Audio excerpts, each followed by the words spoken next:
I don't think that you can understand the current situation properly without considering the role that postmodernism plays in this. Because postmodernism, in many ways, especially as it's played out politically, is the new skin that the old Marxism now inhabits.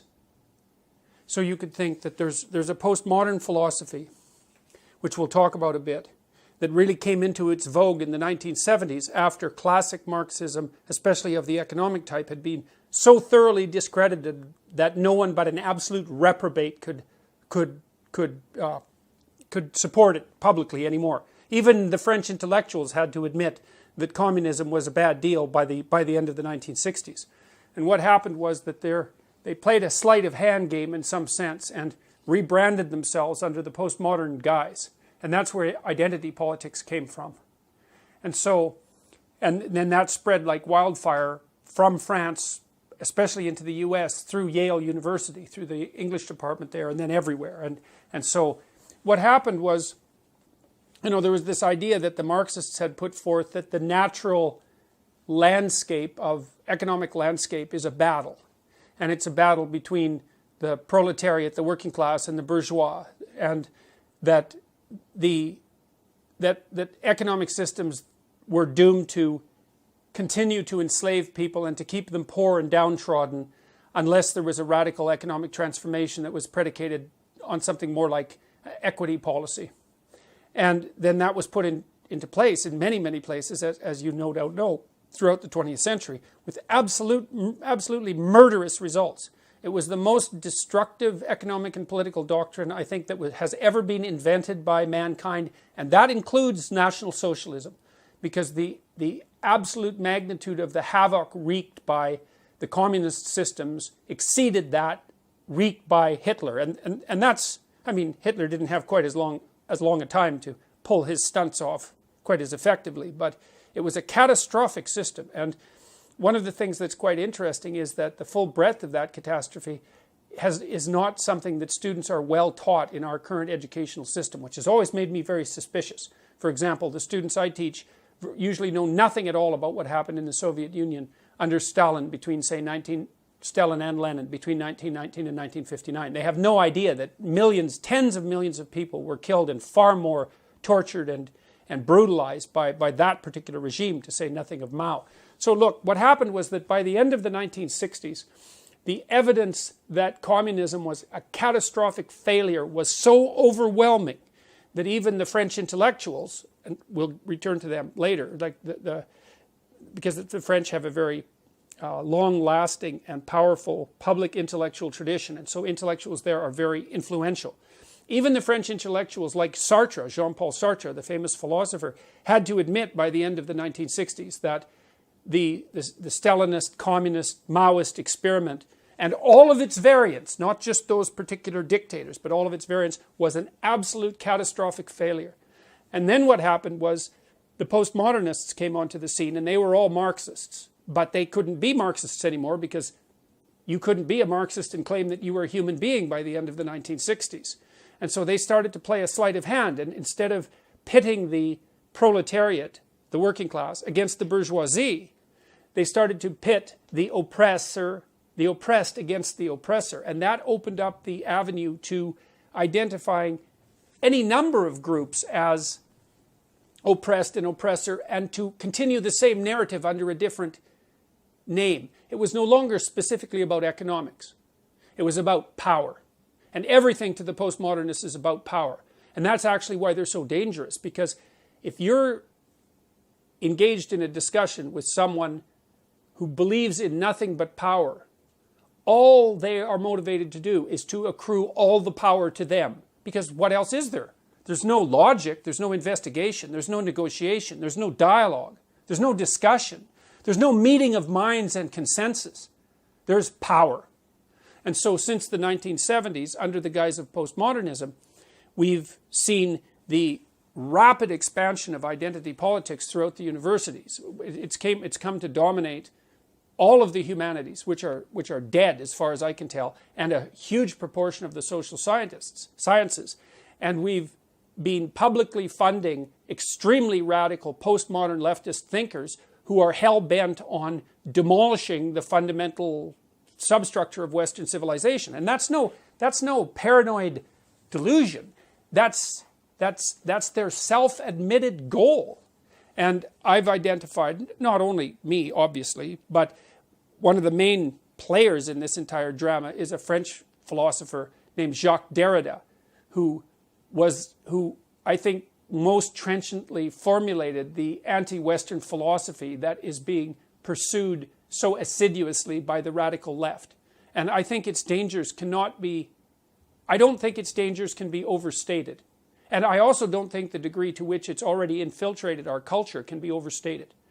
I mean, the people who hold this doctrine, this radical postmodern communitarian doctrine that makes racial identity or sexual identity or gender identity or some kind of group identity paramount, they've got control over most low to mid-level bureaucratic structures. And many governments as well, but even in the United States, where a lot of the governmental institutions have swung back to the Republican side, the postmodernist types have infiltrated bureaucratic organizations at the mid to upper level, and that's actually what they're trained to do by their activist professors in university. And if you want proof of that, you can just go onto the websites of women's studies groups, for example, because they're some of the top offenders, and just look at what they say. Well, that's the issue, is that caring for someone or for a group of people is a very complicated thing. And it doesn't always mean be compassionate and feel sorry for them because they're downtrodden. It's not good enough. Like a lot of the structures that we've put in place to help people over the long run are rather harsh in their operations in the short term. I mean, so the values that are associated with trait conscientiousness, for example, which are reasonably good predictors of more conservative-leaning political belief, aren't warm, fuzzy virtues. They're cold, hard, judgmental virtues. They're the demands for performance, for example, that go along in the workplace. But if you want to take care of an infant who's crying, you want warm, instantaneous, impulsive compassion. Because there's a problem and it needs to be solved right now, and you have the solution. Right? The baby's too hot, the baby's too cold, the baby needs to be fed. You can fix that right now. If you're dealing with systemic problems of poverty, for example, or trying to determine how to produce more opportunity for everyone to benefit from everyone's abilities, you have to use a hell of a lot more than compassion to get there.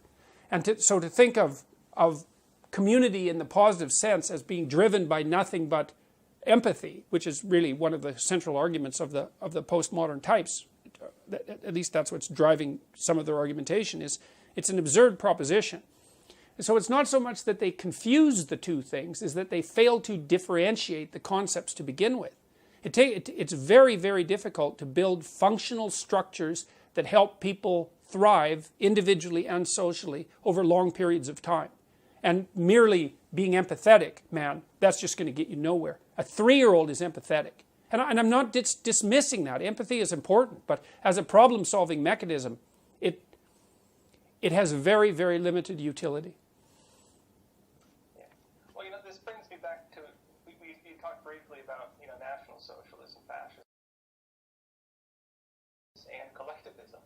The difference being, from my understanding, fascism was made to control the individual, Marxism was more control of means of production, socialism more means of controlling the fruits of production, if I'm not mistaken. And I think we've seen the destructive nature of collectivism in destroying the individual, right? Well, I think that's actually the point in large part. I mean, Derrida, for example, coined a term he called phallogocentrism, which he regarded as the central axiomatic position of the West. That not only the Enlightenment West, but also the Christian, or Judeo-Christian for that matter, West prior to the Enlightenment. Derrida went after the tradition running through Judeo-Christianity, through modernism and the Renaissance and the Enlightenment, and criticized that. And that was the idea that, and he was critical of this, it's the presupposition that culture is first male-dominated, which is a presupposition that I take great exception to because it's a radical oversimplification of the historical story. To the degree that culture was male-dominated, it was only dominated by a very small number of males. Most males were serfs or soldiers or cannon fodder for that matter, or coal miners dreadfully toiling away for their work. Certainly as oppressed as women were in general by the absolute poverty of the conditions. You know, up till 1895, the average person in the Western world lived on $1 a day in today's money. Right, so I mean, you don't have to go back very far in time before you find everyone oppressed, but not by the socio-cultural system, merely by the absolute, insane difficulty of life itself. Well, so Derrida described the West as male-dominated, which I think is something to take serious issue with as a blatant claim. It's not differentiated enough or sophisticated enough, and he also said it was logos-centric. And that partly means logic, but there's a deeper meaning to logos, because logos is also the second person of the Christian Trinity. And Derrida knew that perfectly well. And so his criticism, Derrida was a smart man, make no mistake about it, and lots of the things he said were correct. Like one of the propositions he laid forth was that there is a near infinite number of ways of interpreting any situation or any text, which happens to be technically true. And that's been discovered in all sorts of fields, including artificial intelligence. So the central claim that he begins with is actually true. And it's not surprising that it had such a powerful effect on the humanities, because it's actually an extraordinarily powerful and undermining idea. But he took it much far. He took that idea in directions that I don't think it should have gone in at all. But the logocentric idea is that his criticism of the idea of the logocentric society is a deep criticism of the idea that the individual as a speaking force, as a communicative force, is the appropriate highest value upon which a culture should be built. He took that apart and criticized it. And so that's a deeper criticism, I would say, even than Marx's criticism, which was mostly about unequal power relationships. Derrida went deeper than that. And the postmodernists that occupy the universities are anti-individual right down to the bedrock. And so that's partly why they push collectivism to such a degree. They don't give a damn who you are. They care what your group identity is. And that's that. Okay, so here's the claim. And there's actually people who do this professionally, by the way. They analyze businesses and other organizations by these strategies. And these are often these people, they call themselves diversity consultants, for example. Okay, so here's the claim. Imagine that you take a hierarchy of some sort, like a law firm, a big law firm. Then what you do is you analyze the hierarchical structure of the law firm. Then you break down the representation of the people in the law firm by their identity categories. So how many men, how many women, how many transsexuals. But then you don't stop there, eh? And this is actually part of the technical problem with the approach. You divide them by race. You divide them by ethnicity. You divide them by sexual identity. Okay, so imagine there we've got 6 categories already, 6 or 7 categories. Now, of course, obviously race is further divisible, as is ethnicity, as are such things as attractiveness, right? So there's all sorts of ways of dividing people into groups axiomatically, and there's no self-evident way of determining which of those group divisions should be superordinate. And that's partly how the leftists, the radical leftists, can keep gerrymandering the game, because they can just keep playing games with the group categories. In any case, you take the organization, you take the bottom hierarchy, and you say, the bottom rung, and you say, okay, well, is it 50% men and 50% women? And if the answer to that is no, then you make the claim that the reason for that is because of systemic oppression and prejudice. Oppression, prejudice, bigotry, and usually misogyny. Then you make the case that the people who are organizing the organization are bigoted and misogynist, even if it's not consciously, unconsciously, so that's the unconscious bias aspect. Then you put forward a plan that can include quotas, and increasingly will be, to ensure that that hierarchical level is now equal in proportional representation to the population itself. Now, of course, conveniently, you also get to determine which population you're going to compare it to. because that's one of the ways that you get to keep the power when you're doing this. You get to decide which groups people are going to be identified with, even though there's a near infinite number of ways people could be divided into groups, and you get to decide which population you're going to compare it to. So you can keep everybody unstable and off kilter permanently with that sort of approach. Well, then you go into the organization and you make anti-unconscious bias training, for which there is zero for the utility of which there is zero evidence for the utility of that intervention from a scientific perspective. In fact, some of the scientific evidence suggests that if you make unconscious bias training mandatory, you make prejudice worse. And maybe that's because people don't like to be called bigots and misogynists and to be put through retraining in a mandatory way. Okay, so then you do that in analysis at each rung of the organization.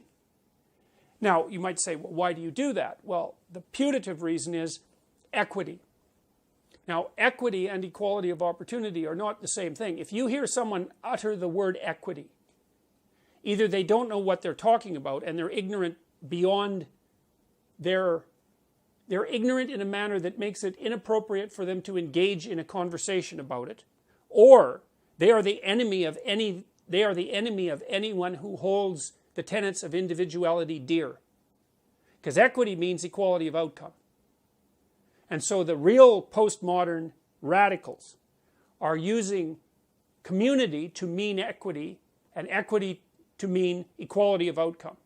And so then they get to divide up the groups into whatever groups they feel are the groups that people should be divided into now. And then they get to go make their claims of oppression and misogyny and bigotry and all of that. And one of the huge advantages that accrues to them in doing that, and since it's all about power, is power. And that's the game that's being played out. And that's happening unbelievably quickly. The equity issue is something it's absolutely unbelievable to me how rapidly people have started to talk about equity and to actually think that that's a reasonable goal. Now, the alternative is to let people sort themselves out more or less in a free market manner, allowing for the possibility that there are genuine differences between people in intelligence, temperament, and interest, and the notion that those things differ and that a tremendous amount of that difference is a consequence of underlying biological reality is overwhelming. And the humanities types, the postmodernist types, they know they've lost the scientific battle over this. The whole idea that people are a blank slate and that everyone's equal at birth and that everything that makes people differ is a consequence of socialization, that bloody idea has been dead among anybody who's reasonably educated as a scientist. That's been dead since, I would say, mid-60s. Dead. It's not, no one even talks about it. But among these postmodernist types, man, they don't give a damn for facts. In fact, facts for them are merely whatever the current power hierarchy uses to justify their acquisition of power. The people who are animated by the postmodern ethos are not generally in and of themselves thoroughly possessed postmodern philosophers. First of all, they don't know enough about postmodernism or its underlying Marxism to make that claim. Imagine that the philosophy has an impetus. It has a core tendency to move in a given direction as a body of ideas, a coherent body of ideas. And then imagine that it's represented in fragments among people who find its tenets palatable. So most student radicals, for example, are not 100% committed postmodernists. They're probably only like 10% committed postmodernist. When they're not being foolish with their mob, they're out being normal people. But you get a mob together that's animated by that postmodern ethos, then the collective spirit that animates the mob has that power-seeking proclivity and that antipathy towards Western ideals that we've been discussing. I think it's what makes that different, let's say, from what was happening in the Soviet Union at the beginning of the Russian Revolution, is that there was a organized group of conspirators, Lenin at the head, whose goal was to overthrow the monarchy and to seize power. And that isn't what's happening here. There isn't an organized group of people who are getting together and saying, well, you're going to lead the assault on Western civilization, and we're going to produce a new government out of the ruins. It's nothing that explicit and articulated, but the end result is much the same. And it's happening, well, I think it's already demolished the universities. So I think actually irreparably. I think whatever the universities are going to be in 15 years, especially on the humanities end, will bear almost no resemblance to what the universities are now. Right? The purpose of those so-called disciplines is to produce radical postmodern activists who will reshape the political and economic structure. In fact, that's part of the coursework. It's like, that's what they do.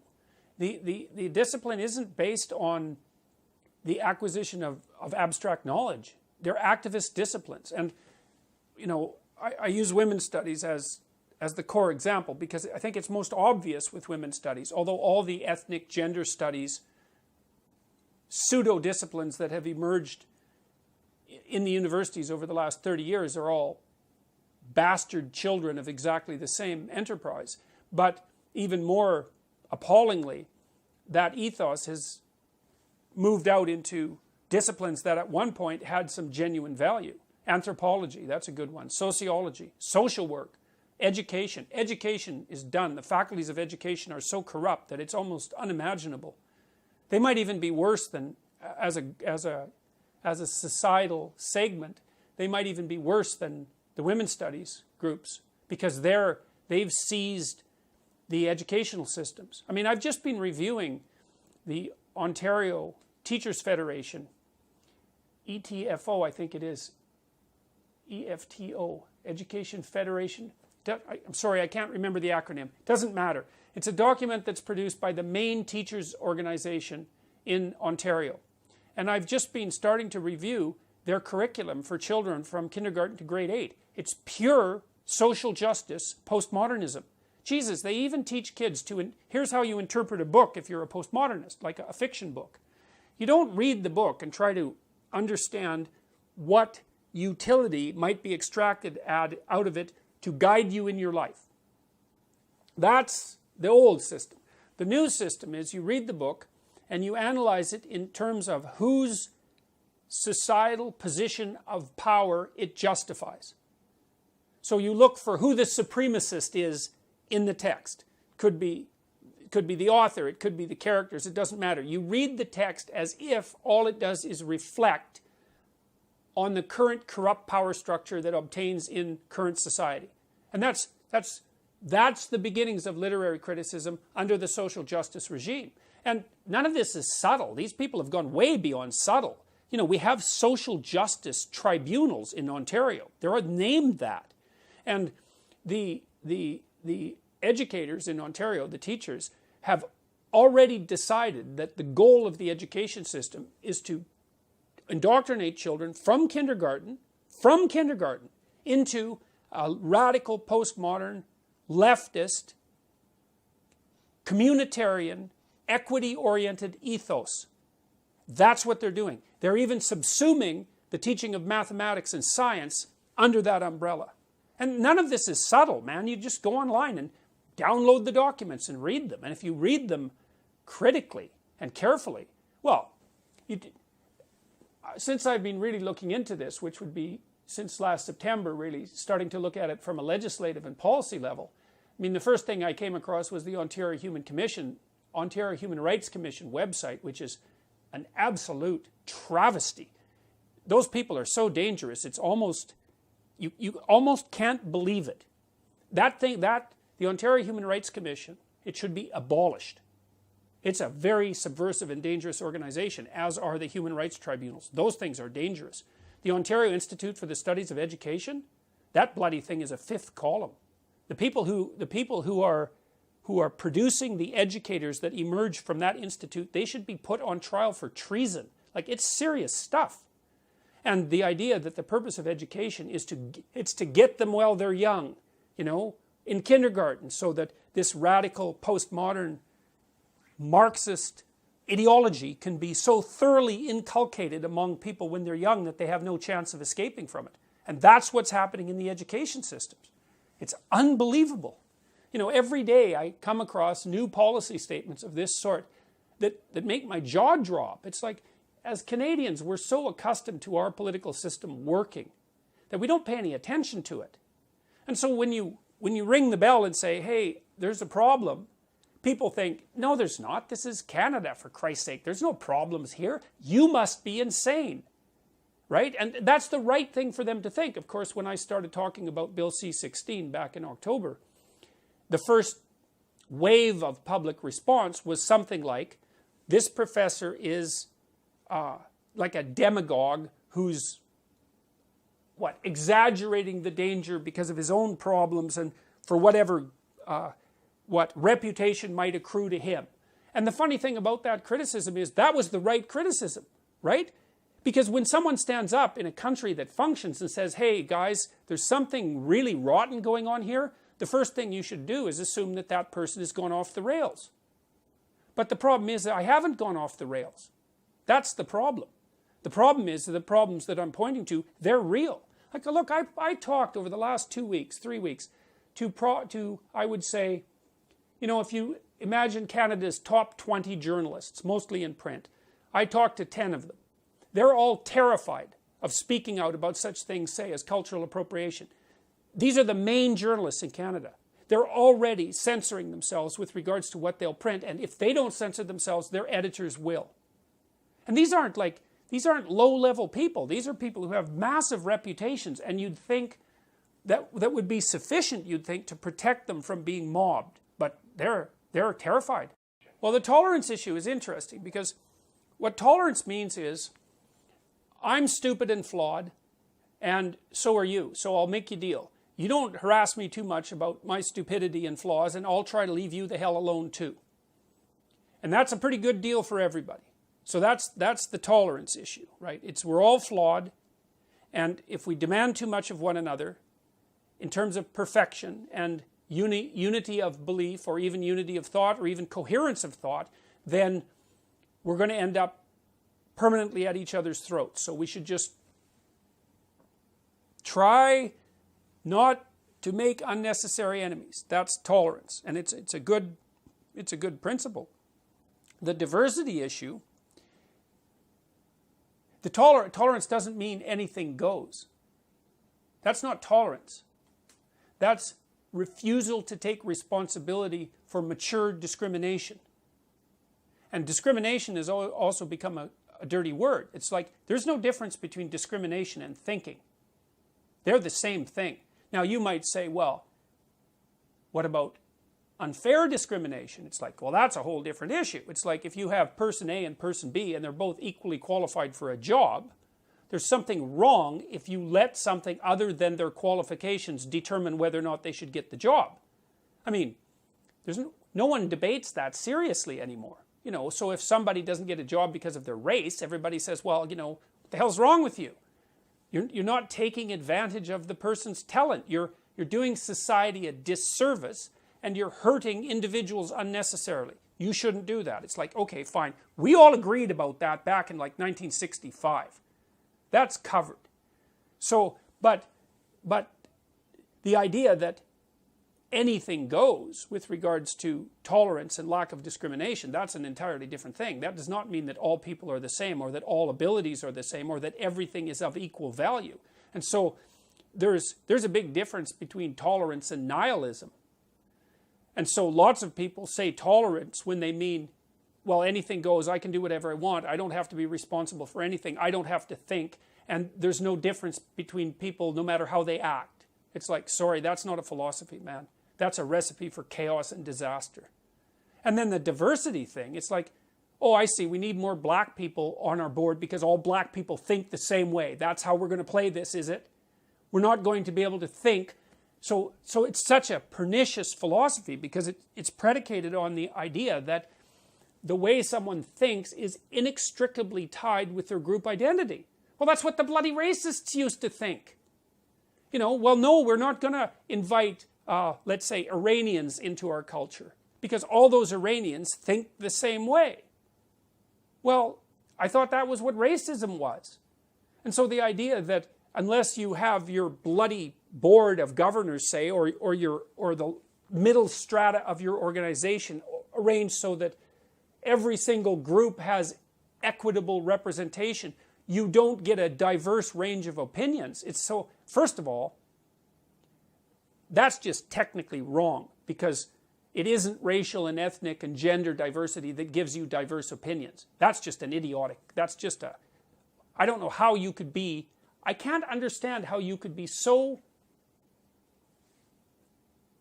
uninformed historically and technically that that argument would make sense to you. But apart from that, it's clearly, see, the bloody postmodernists, they're always criticizing what they call biological essentialism. So if I say, well, look, you know, on average, women have a different set of interests than men, which they do, by the way, and that's not sociocultural.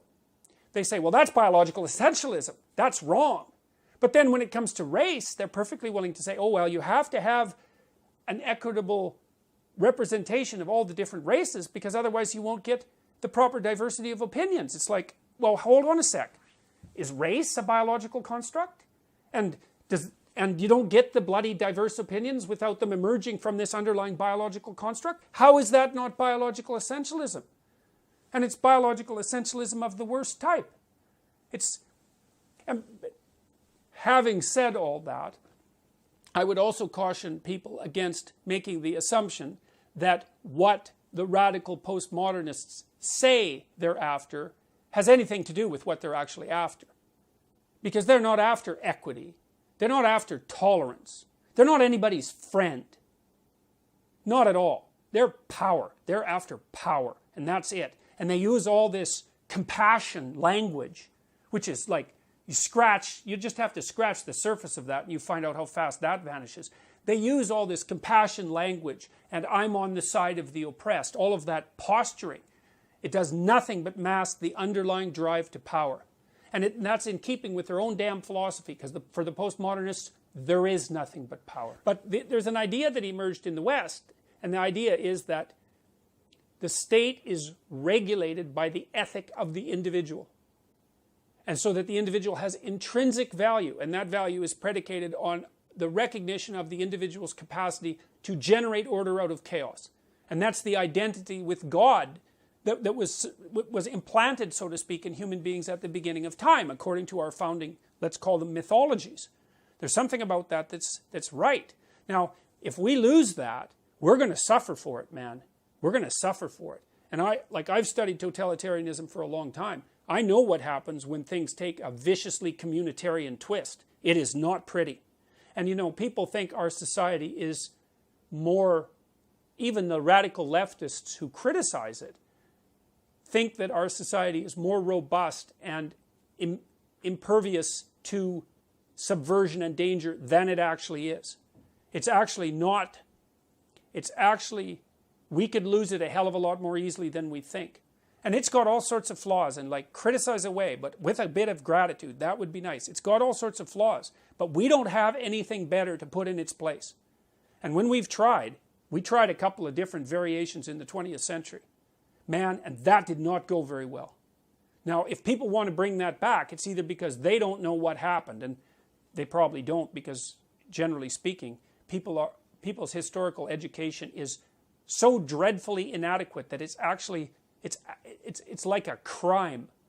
Or they don't care, and what they're aiming for is trouble. And neither of those things are good. So, you know, I've been watching this politically correct thing develop for 3 decades. You know, it's popped its head up here and there. It happened really in the 1990s, in the early 1990s, but then it sort of faded away to some degree. But right now, man, it's back with a vengeance. You know, in Bill C-16 in Canada, that's going to pass. And that is the first piece of legislation ever put in place in Canada that compels speech. And the Justice Minister curses on her head. The Justice Minister is refusing to, and her coterie of minions are refusing to implement a perfectly reasonable amendment that was proposed by Senator Don Plett to to reword the Canadian Bill of Rights to ensure that Bill C-16 doesn't interfere with free speech. And they refused to do it. Why? Because equity trumps everything. Equality trumps everything. And that's not good. To put it simply, that is not good. And so people need to wake up and see what's happening. And they need to start watching what their children are being taught. That the new policies of the Ontario Teachers Federation, as I said, I've got the acronym wrong, those should be scrapped. I would tell people, do not send your children to public schools. If you're going to send them to public schools, you better bloody well keep an eye on what they're being taught. And I would say that's particularly true for communities of relatively conservative immigrants and minorities. You know, I mean, historically they've been aligned, say, more with the Liberal Party in Canada because of its more tolerant attitude towards immigration. It's like, it's time for those relatively socially conservative ethnic immigration communities to wake up and realize that the people that they thought were their allies are not their allies at all. So, no, we're going too far down this road. It's not a good idea. And it's happening a lot faster than people think. So, it's time for people to wake up. Jesus, you know, I've talked to the Conservatives, the leadership, many of the people who ran for the leadership federally. I've talked to the provincial Conservatives in Ontario. The provincial Conservatives were too afraid to have me come and talk to their caucus. Think about that. They think I'm too... Because, you know, their theory, I guess this is Patrick Brown's strategy, is if they just shut the hell up and hide in a corner, Kathleen Wynne will flame out and they'll win the election. It's like, well, maybe and maybe not, but that's no strategy of courage. It's like the conservative types, even the liberals, the classic liberals, have to get out there and say, look, what's happening on the radical end of the political spectrum, that is not good. We need to do something about it. But they're too afraid. The conservatives are afraid that they will be targeted as individuals, mobbed by the social justice warriors online, and taken out. And so they don't say anything. It's not even the social conservatives who won't say anything. It's like mainstream liberals who won't say anything. Well, as soon as people... So now the journalists are censoring themselves. They've already told me that.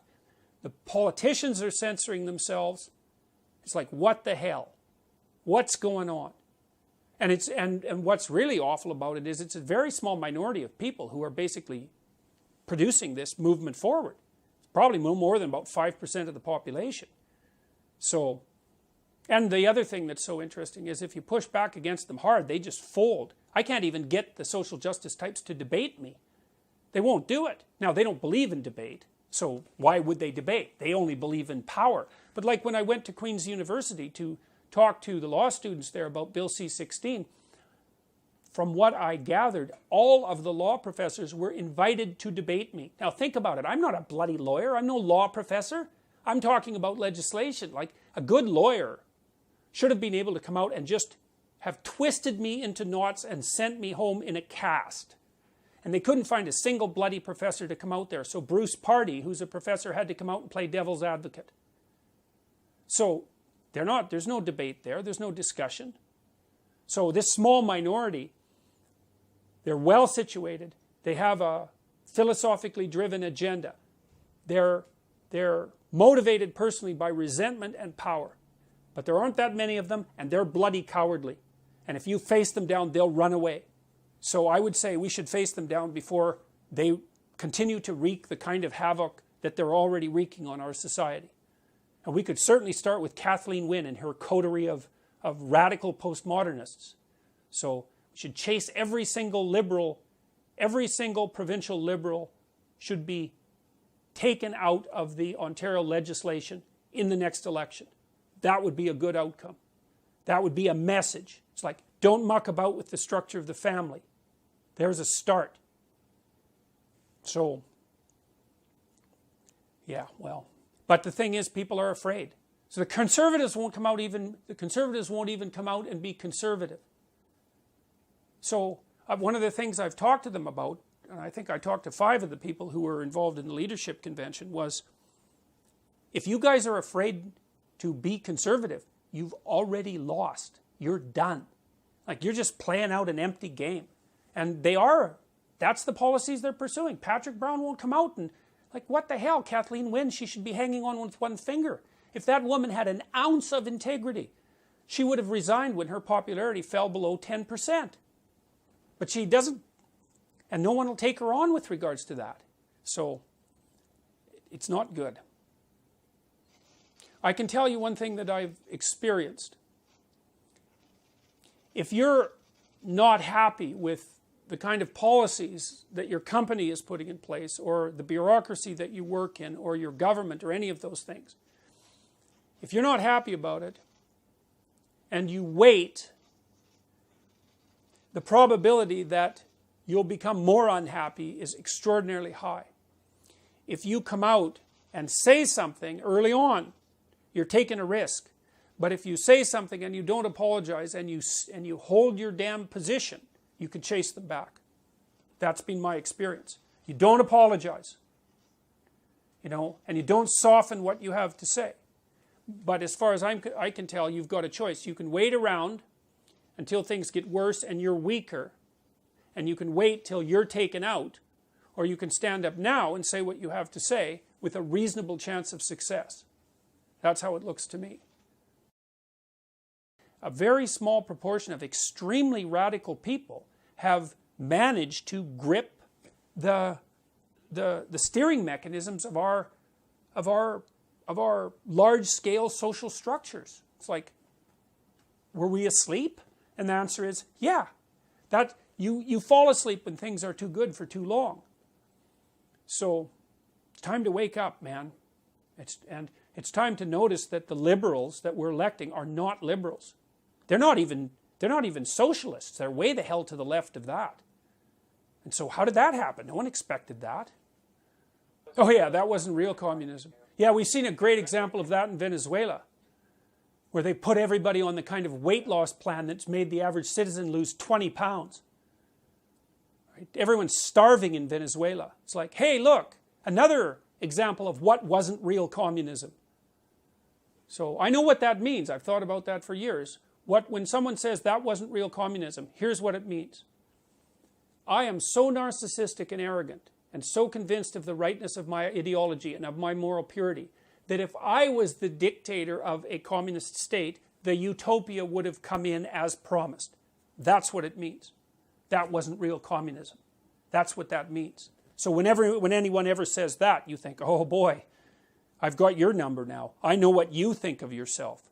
You think that had you been Stalin, that there wouldn't have been so much blood. It's like, you think again. Besides, if you would have been the positive Stalin, let's say, one of the negative Stalins would have come along and killed you real quick. So don't be hypothesizing down that road too quickly. That's what they were, the useful idiots. And and Stalin killed all the old guard, all of them. It's like, you guys, you've done your part. All you are now is annoying and threatening. It's like, we'll just line you up and shoot you. Solzhenitsyn has done a perfectly fine job of documenting Lenin and Stalin's essential similarity of character, because people say, oh, well, the road Lenin was on, that would have been a good one, but it was perverted by Stalin. It's like, oh no, Stalin was Lenin's slightly more evil twin. And Lenin trained him anyways, because he'd set Stalin out to do all his dirty work, and Stalin learned how to do that real well. So there's no saying, oh yeah, well, it was a good idea to begin with, and Lenin was on the right track, but then it was a cult of personality. It's like, no, sorry guys, that isn't going to wash.